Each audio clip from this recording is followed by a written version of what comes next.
Environ une personne sur 5 souffrira au moins une fois dans sa vie d'une grave dépression nécessitant une prise en charge. C'est alors la chute au fond d'un gouffre. Mais de nouvelles pistes de recherche semblent prometteuses. Force est de constater que chaque dépression est unique et que les moyens de la soigner ou de la prévenir sont tout aussi divers que ses causes. Salut, soyez les bienvenus dans Xenius. Bienvenue à tous. Pour parler de ce sujet complexe, nous sommes aujourd'hui à l'hôpital Sainte-Anne à Paris, où 1 millier de patients sont traités pour dépression, la plupart en ambulatoire. Et nous rencontrerons tout à l'heure l'un d'entre eux. Ici, on soigne, mais on fait aussi de la recherche afin d'apporter aux patients de nouvelles solutions pour s'en sortir. La dépression est une pathologie que le malade a souvent du mal à admettre. Mais une de ses causes possibles touche la plupart d'entre nous, le stress. Le couple, le travail, les enfants, du stress et encore du stress. Place au calme. Inspirez profondément, expirez bien. Regardons maintenant en toute sérénité quel rôle joue le stress dans la dépression. Rendez-vous pour cela au Stress Lab de l'Université de Californie aux États-Unis. Des scientifiques y étudient les relations entre stress, inflammation et dépression.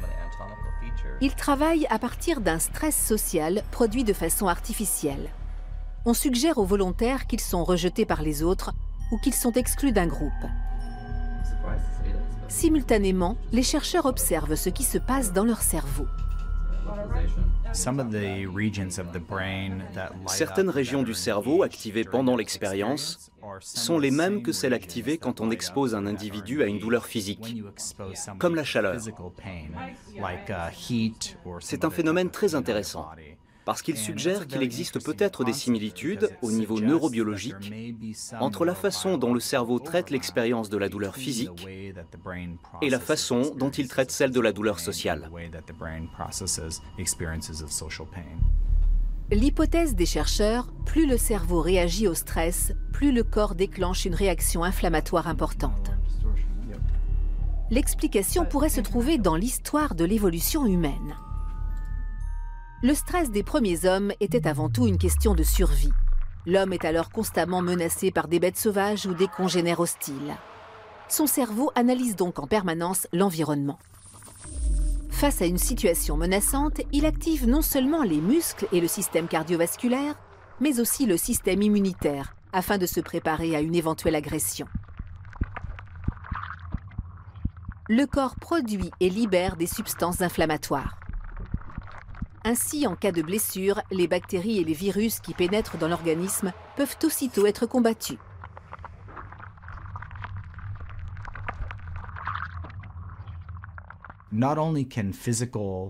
Les événements physiques ne sont pas les seuls à augmenter la réaction inflammatoire. Les événements sociaux aussi, comme une dispute avec son conjoint ou une situation de rejet social. Selon toute hypothèse, ces inflammations entraîneraient un risque de dépression plus élevé chez certains sujets que chez d'autres. Ce phénomène trouverait ses racines dans l'enfance. Des expériences sociales négatives pourraient altérer durablement le système immunitaire.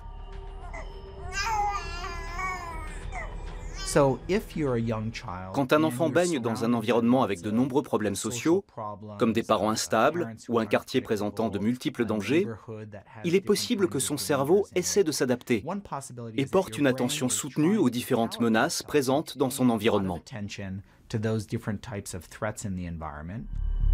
Cela pourrait expliquer pourquoi le corps reste plus sensible au stress tout au long de la vie et déclenche plus rapidement une inflammation et ainsi une dépression. Plusieurs études montrent que les médias sociaux renforcent ce stress. Peut-être parce qu'ils renvoient une image déformée de la réalité. Les internautes y exposent une vie apparemment parfaite, un nouveau travail, des vacances de rêve, de quoi faire paraître sa propre vie bien terne.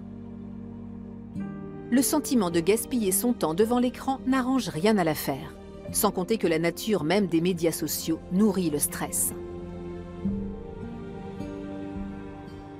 Ce qui a changé, c'est que nous avons à disposition une réalité virtuelle d'expériences sociales à laquelle nous pouvons nous connecter à toute heure du jour et de la nuit.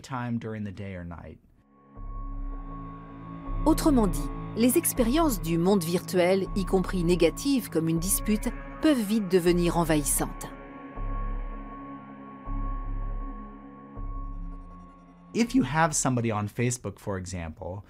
Si par exemple vous vous êtes disputé avec quelqu'un sur Facebook, il est possible que votre cerveau et votre système immunitaire ne soient plus activés seulement lorsque vous serez en présence de cette personne, mais aussi rien qu'en pensant à elle, notamment lorsque vous consulterez votre mur Facebook. Avec les médias sociaux, les conflits restent en permanence présents sur la toile.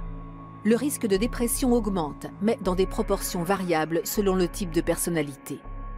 Certaines sont très peu sensibles aux conflits, pour d'autres par contre plus fragiles et ayant tendance à ruminer, un stress social accru, en ligne ou dans la vraie vie, est un facteur de risque supplémentaire. Précisons que l'apparition de la dépression dépend de nombreux autres facteurs. Et plus nous en saurons sur ces causes, plus nous aurons de chances de pouvoir la soigner, voire de la prévenir. Après ce détour par le Stress Lab de Los Angeles, retour à Paris. Nous avons rendez-vous avec le professeur Philippe Gorwood, psychiatre et chef de service ici à l'hôpital Sainte-Anne. Bonjour. Merci de nous recevoir. C'est un plaisir. Une des premières difficultés de la dépression, c'est d'abord de reconnaître que l'on va avoir besoin d'aide. Comment savoir à partir de quand il faut consulter? C'est difficile parce que la dépression, c'est un truc de l'humeur, c'est-à-dire qu'on n'a pas le moral, et tout le monde, à un moment ou à un autre, n'a pas le moral. La différence, c'est que cette morale bas, il va perdurer. Pas un jour ou deux, plus de 2 semaines d'affilée, ce qui est déjà pas un bon signe. Je dors mal, j'ai pas beaucoup d'appétit, j'ai du mal à me concentrer, j'ai du mal à faire face aux choses de tous les jours. Et cette convergence de problèmes et de symptômes sur une durée suffisante nous permet d'amener au diagnostic de dépression. Et normalement, c'est qui dit là, il y a peut-être une dépression? C'est le patient lui-même, c'est la famille ou ce sont les amis? Ce qui est important, c'est que les patients ont du mal à aller se dire ce que j'ai là actuellement, mon cafard, le fait que j'ai du mal à fonctionner, c'est dû à une dépression. C'est un concept compliqué à comprendre. D'où l'importance de peut-être se tester soi-même, parce que les amis ont du mal à faire ce diagnostic, y compris la famille ou les proches. Ils ont du mal à percevoir ça comme un trouble. Et le patient lui-même, il peut aller sur Internet, taper des mots-clés en tapant dépression, questionnaire. Et il y a beaucoup de questionnaires qui sont très faciles à remplir, qui prennent 5 minutes et qui vous disent que si vous êtes au-dessus d'un certain seuil, vous avez peut-être une dépression. Et ça doit mettre la puce à l'oreille en disant peut-être que j'ai besoin d'être aidé et aller consulter un médecin, son généraliste ou son psychiatre. On parle plus facilement de burn-out, mais dans ce cas-là, cela nécessite aussi un traitement comme une dépression? Alors c'est vrai que le burn-out, c'est une question un peu touchy parce que c'est considéré comme étant une maladie professionnelle. Mais pour nous, en psychiatrie, c'est simplement une dépression qui s'exprime dans le cadre de stress plus professionnel qu'autre chose. Mais finalement, quelle que soit la source du stress, la dépression, c'est la même maladie. Chaque dépression est spécifique, cela veut dire qu'il y a un traitement personnalisé, mais est-ce que tous vos patients ont besoin d'antidépresseurs? Aucun patient ne ressemble à un autre patient. Qui plus est, dans la dépression, on ne traite pas de la même manière quand c'est un premier épisode chez quelqu'un qui n'a pas d'autres anomalies et quelqu'un qui a fait un 5e ou un 6e épisode, qui a d'autres maladies, comme par exemple les troubles anxieux. Et donc, on adapte nos traitements en fonction de l'individu particulier pour qu'il soit le plus adapté à ce cas spécifique. Alors, on donne des antidépresseurs qu'à partir d'un niveau de sévérité. Les dépressions très mineures, modestes, répondent mieux à la psychothérapie qu'aux antidépresseurs. Dès que la dépression devient suffisamment sévère, et notamment à interférer sur la vie quotidienne, alors en général, on a besoin d'un médicament antidépresseur. Et pourtant, il y a des patients qui ne répondent pas favorablement aux antidépresseurs. Quelle autre possibilité y a-t-il là? C'est vrai qu'il faut rappeler le fait qu'on n'a pas 100% d'efficacité, on a quand même 70%. Étant donné qu'on a de nombreux traitements, on arrive en général à soigner la dépression. Et on a maintenant tout un panel d'activités thérapeutiques qui peuvent aider un patient déprimé. Les antidépresseurs, bien sûr, mais la psychothérapie, ce d'autant que le patient est déjà un peu amélioré, alors qu'on a aussi d'autres modalités, comme les champs magnétiques, avec la rTMS, les champs électriques avec la TDCS, et maintenant aussi des anesthésiants comme la kétamine qu'on peut utiliser chez les patients particulièrement déprimés. On a après d'autres traitements associés, des psychothérapies bien sûr, l'activité sportive qu'on utilise quand les patients peuvent le faire. Donc toutes ces activités-là, on trouve le bon mélange pour le bon patient par rapport à la bonne pathologie pour l'aider à sortir au mieux et au plus vite de l'épisode actuel. On a vu dans le reportage que le processus inflammatoire peut déclencher des dépressions. Est-ce que cela influence déjà votre façon de traiter les patients ou est-ce que cela va influencer les thérapies? Alors ça l'a déjà fait puisqu'on a maintenant quelques études qui ont montré que des anti-inflammatoires, quand ils étaient associés aux antidépresseurs, augmentaient les chances d'efficacité. Là où c'est compliqué, c'est qu'il nous faudrait des traitements anti-inflammatoires beaucoup plus ciblés, parce que l'inflammation, c'est un processus naturel, physiologique, donc on en a besoin. Et on voudrait essayer d'empêcher surtout la neuroinflammation, le processus inflammatoire dans le cerveau. Ici, à l'hôpital, vos patients se sentent très protégés. Comment est-ce que vous les aidez à sortir? En fin d'hospitalisation, les patients vont mieux, c'est pour ça qu'ils peuvent sortir, mais ils ne sont pas forcément prêts à se confronter à l'environnement extérieur. Alors on fait des choses simples, d'abord des préparations psychologiques, on les met en situation, on les incite à anticiper cette sortie. On fait dans ce registre-là aussi des permissions, c'est-à-dire qu'avant de sortir complètement, ils passent une journée ou 2 journées chez eux, et puis ils reviennent. Et pour nous, c'est un bon thermomètre. On se rend compte s'ils disent « qu'est-ce que c'était bien d'être à nouveau chez moi ?» ou alors « ça a été l'horreur, je ne me sens pas prêt du tout ». Donc, on teste un peu les choses pour ne pas le faire de manière trop brutale, parce que sinon on peut avoir après des effets de rechute importants. La grande angoisse, une fois qu'on a souffert d'une dépression, c'est d'en faire une deuxième. Est-ce qu'on peut dire qu'on peut sortir durablement de cette maladie? Une partie non négligeable, à peu près la moitié, va en faire un deuxième. Là où pour nous c'est très important que les patients connaissent bien cette notion-là, c'est que plus on va faire d'épisodes, plus on va être à risque d'en faire. Mais on sait que quand on a fait 2 ou 3 épisodes, le risque de recommencer est tellement important qu'on préfère garder les médicaments parce qu'ils vont, eux, éviter l'épisode à venir. Merci beaucoup. Merci. Merci. Toute la question est donc d'empêcher la survenue d'un nouvel épisode dépressif. Et le professeur Gorwood, précisément, étudie les facteurs qui entrent en jeu. Le piège de la dépression. Tristesse, vide, angoisse, isolement.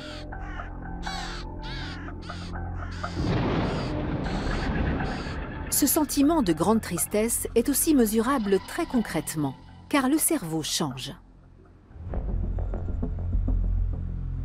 Normalement, le cerveau produit des neurones tout au long de la vie. Ceux-ci lui permettent de s'adapter à de nouvelles situations jusqu'à un âge avancé. Nous pouvons ainsi apprendre en permanence et réagir à ce que nous assimilons. Une dépression perturbe ces processus. L'explication probable est que les molécules de l'inflammation et les hormones du stress, comme le cortisol, empêchent la formation de nouveaux neurones. Conséquence, l'hippocampe, la zone du cerveau responsable de l'apprentissage et de la mémorisation, s'atrophie. L'équipe du professeur Gorwood suppose que c'est pour cela que les sujets dépressifs sont moins à même de comprendre leur environnement et d'apprendre de celui-ci. Finalement, il y a une espèce de génie évolutif de la maladie qui va vers la récurrence si on n'interfère pas sur ce processus. Sans un renouvellement efficace des neurones appelé neurogenèse, les nouvelles impressions entraînent vite un surmenage. Le sujet dépressif évite alors ce qui est pour lui synonyme de stress, c'est-à-dire tout. De quoi augmenter encore sa dépression et sa sensibilité au stress. Le cercle vicieux de la dépression se referme alors sur lui. Ils vont surtout se souvenir des émotions négatives, de critiques, d'émotions négatives, qui en fait, on le comprend de ce fait, va faire aussi que le sujet sera plus imprégné d'informations négatives, parce que c'est les seuls dont il se souvient. La probabilité de connaître une récidive est élevée. En moyenne, un premier épisode dépressif est suivi par un second chez 1 sujet sur 2. Et le risque s'accroît avec le nombre de rechutes. 90% des patients touchés à 3 reprises par une dépression en affronteront une 4e. Ce processus est heureusement réversible. On sait aujourd'hui que les antidépresseurs stimulent la production de nouveaux neurones. C'est le cas aussi des thérapies comportementales, de la réduction du stress fondée sur la pleine conscience et du sport. Tout ce qu'on gagne comme période de vie sans dépression va permettre de restaurer les processus neurotrophiques, neuroplastiques et puis de qualité de vie, tout un ensemble de choses qui vont permettre de réduire de plus en plus le risque de rechute. Mais de nombreux patients ne reçoivent pas l'aide professionnelle quand ils en ont besoin. Les listes d'attente chez les spécialistes sont longues. Il faut souvent patienter plusieurs mois avant d'obtenir un rendez-vous. Les conséquences sont dramatiques. Plus la prise en charge adaptée est tardive, plus il sera difficile de sortir du cercle infernal de la dépression. Nous allons maintenant rencontrer Jan Olschacker. Il est soigné depuis 2013 à l'hôpital Sainte-Anne et il est suivi en ambulatoire. Tag. Bonjour. Bonjour, Yann. Oui, un petit peu d'eau. Monsieur Olschacker, quels ont été chez vous les premiers signes qui vous ont fait réaliser que vous souffriez de dépression? Ça remonte à ma post-adolescence. Je suis monté à Paris pour mes études. Et dans mon lycée bordelais, j'avais 15 de moyenne en philo, j'étais le meilleur élève. Et je suis arrivé au lycée Louis-le-Grand, j'ai pris 5. J'ai rien compris et j'ai fait une tentative de suicide. Et c'était difficile de réaliser que ça soit une dépression? J'ai été très tôt en psychanalyse, dans la foulée. Et j'étais chez ma grand-mère et j'ai passé 6 mois au lit. Donc le diagnostic était assez clair, mais il était erroné.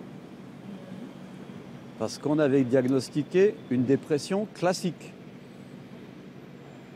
Et ce n'est qu'à 35 ans, après un accès maniaque, que nous avons diagnostiqué une dépression bipolaire avec un up maniaque. Et ça ne se traite pas du tout de la même façon. Vous avez passé 2 séjours à l'hôpital Sainte-Anne, le dernier en 2015. Qu'est-ce que cela vous a appris? Quand j'ai atterri à Sainte-Anne, je suis parti en manie. Et on a introduit un neuroleptique atypique, la kétapine, pour calmer la musique qui s'emballe trop vite. Et j'ai eu la chance de pouvoir assister au cycle de thérapie cognitivo-comportementale du docteur Mirabel Saron et Sioboud. Et alors, la TCC, c'est la thérapie du comment. On ne rentre pas dans la boîte noire de l'avion, savoir pourquoi il était en panne, etc. On va essayer de le faire redécoller. Et on va apprendre tout un tas de tactiques de judo, jujitsu, pour tomber, se relever, tomber, se relever. Parce que le but, c'est pas de ne pas tomber. Vous allez toujours retomber un moment ou un autre. C'est de se relever le plus rapidement possible. Moi, ça m'arrive plusieurs fois dans la journée. Un stress qui ne vous fera rien, moi, ça va me faire partir en sucette. Vous avez un exemple? Par exemple, on avait rendez-vous, on a dû changer un petit peu les dispositifs de restaurant et tout, alors que dans ma tête, c'était vissé. Parce que je suis un petit peu un fétichiste de la parole. Quand c'est dit quelque chose, ça fait loi. Et ça change. Et mon psychisme n'est pas assez souple pour le comprendre, à la base. Après, je m'entraîne pour devenir plus souple. Et alors, on se sert de techniques de thérapie cognitivo-comportementale. Par exemple, là, nous avons rendez-vous le 15 mars pour faire cette interview, et au dernier moment, le lieu de tournage est déplacé. Ah, déjà faire. Je peux me mettre en irritabilité, en colère intérieure, en panique. Ça va être l'émotion induite par la pensée automatique. Et après, le comportement, ça peut faire une attaque de panique, ça peut faire la veille complètement déprimé, ça peut faire de la colère, irritabilité. Donc, situation, pensée automatique, émotion, comportement ou sensation, le corps. Et ce qu'on va faire, c'est jouer sur les pensées automatiques. On a des leviers pour ça. Qu'est-ce qui vous a aidé pour justement apprendre à gérer le retour à la vie quotidienne? La famille, les amis et mes collègues de travail. Votre travail a aussi joué un rôle positif pour votre condition? Complètement. Je pense que des gens qui n'ont pas de travail, c'est beaucoup plus difficile de s'en sortir. D'abord, le travail, vous êtes obligé d'y aller. Il faut se lever le matin, vous avez un cadre, des horaires, des choses à faire, ça vous valorise socialement. Vous diriez qu'aujourd'hui, vous avez apprivoisé la maladie? Oui, c'est ça. On peut gagner des batailles tous les jours et on l'apprivoise. Ça devient votre meilleur ennemi. Même peut-être, parfois, la dépression peut être positive. Elle peut vous amener des choses, de la créativité. Donc, effectivement, on l'apprivoise. On dit le plus souvent, je ne peux pas arrêter la vague, mais je peux la surfer. Merci pour votre témoignage. Merci beaucoup. Une chose est claire, pour sortir de la dépression, il est indispensable de consulter un spécialiste. Et il existe désormais des aides en ligne. C'est l'histoire imaginaire d'une jeune femme allemande que nous prénommerons Lisa et d'un jeune homme français que nous appellerons Marc. Tous les deux partent à la recherche d'un traitement contre la dépression sur Internet. Sur la toile, ils trouvent une foule d'informations et d'offres thérapeutiques. Mais comment juger de leur qualité et où se situent les limites? Des thérapies en ligne. Birgit Wagner étudie depuis plusieurs années cette nouvelle tendance. Internet offre aujourd'hui aux patients des possibilités encore inconnues il y a 10 ans. Commençons par Marc. Le jeune homme choisit une psychothérapie par webcam, une pratique récente en France, mais courante en Scandinavie, au Canada et en Australie. Les rendez-vous sont généralement rapides à obtenir. Nathalie Holberg-Bailly est une psychothérapeute française installée en Suède. Depuis 4 ans, elle soigne par écran interposé des Français du monde entier. Une offre plutôt adaptée, selon elle, aux patients jeunes. Ça correspond à leur mode de vie. On est sur les réseaux sociaux, on est sur Internet, on parle des milléniums. Les milléniums, ils sont parfaitement là-dedans pour eux, c'est juste normal. Et ça fait partie de leur culture. Donc je pense que c'est aussi à nous, experts, professionnels de la santé, de s'adapter aussi à ce mode de fonctionnement. Mais l'éloignement entre le patient et le thérapeute a aussi des inconvénients. Dans le cas où effectivement il y a un épisode dépressif majeur avec beaucoup d'idées suicidaires, là effectivement, dans la majorité des cas, on va peut-être envisager la visite avec un psychiatre ou un psychologue en face à face pour pouvoir effectivement prescrire.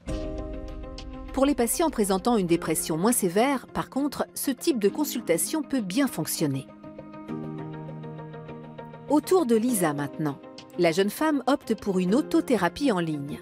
Il s'agit d'identifier les schémas de pensée négatifs et de développer de nouveaux comportements.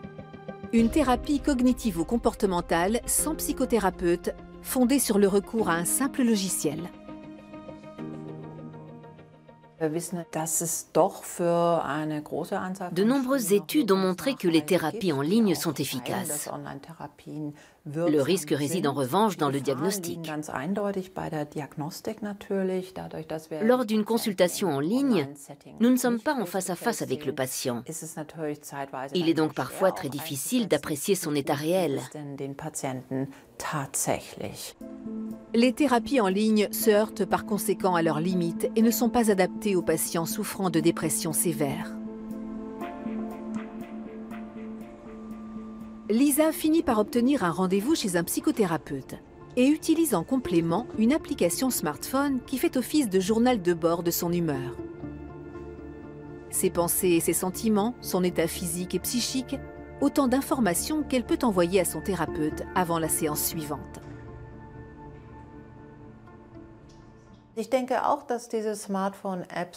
Ces applications pour smartphone peuvent tout à fait être des instruments d'accompagnement de la thérapie, en ce qu'elles permettent de mesurer l'humeur et de connaître l'état du patient au cours de la semaine. Marc a opté pour une application de méditation. Il a appris au cours de sa thérapie les bénéfices d'une pratique régulière de la relaxation. Des études ont toutefois montré que si les applications contre la dépression notamment sont téléchargées en nombre, elles ne sont souvent utilisées que quelques minutes avant de tomber très vite dans l'oubli. Ce qui pose problème, car si les moyens de sortir de la dépression sont variés, tous requièrent de la patience et de la persévérance.